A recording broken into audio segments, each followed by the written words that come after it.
Hi everyone! It's me, Angel. Welcome and welcome back to my YouTube channel. Kakarating ko lang guys, galing ako mismo kay SSS para naman i-inquire yung mga questions niyo. Charot!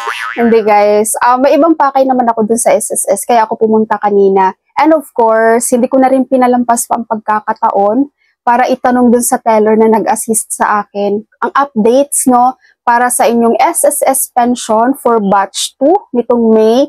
And tinanong ko na rin guys kung kasama na ba yung increase na 1,000 pesos. Okay, so unahin natin guys ang SSS pension no, na regular.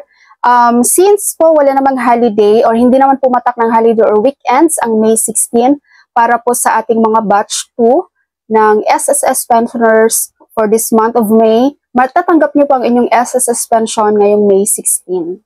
Okay, so ito na. Para naman po sa mga inaasam-asam nyong updates no, sa lahat ng videos ko ata, nababasa ko ano ng update dun sa increase sa pension. Okay guys, so ito na, galing mismo to kay SSS. And unfortunately guys, unfortunately po, wala pa rin po yung 1,000 pesos na increase para dun sa inyong SSS pension. Okay, so batch 2 or batch 1, wag po kayong mag-expect guys na may increase na ang inyong SSS pension na ma-withdraw ngayon kay SSS. So, kailan ba talaga tong increase na to at napakatagal na? Okay, si SSS mismo guys, ang nagsabi, no, wala pang estimated month or months kung kailan ba talaga mag-take effect itong increase sa inyong SSS pension. And of course guys, naintindihan ko rin naman yung teller ng SSS, no.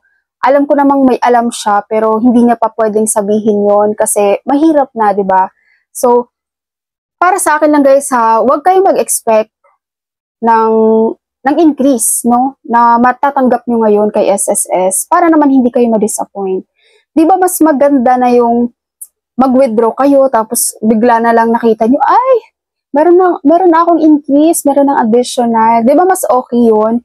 Kesa naman, hindi ka pa nga naka-withdraw, iniisip mo na nadagdagan na yung pension mo. Okay? So, huwag kayong mag-expect guys muna sa 1,000. Hayaan nyo muna yun, tanggalin nyo muna yun sa isip nyo para naman hindi kayo ma-disappoint. Okay, so malinaw guys ha.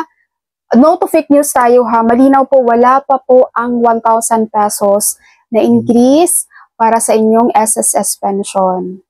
So, pero malay nyo naman, bigla-bigla na lang pumasok sa mga account yung increase, di ba? Mas okay yun. Mas okay yung hindi kayo nag-expect guys, kaysa nag-expect kayo, tapos wala naman. Iwas sakit sa puso.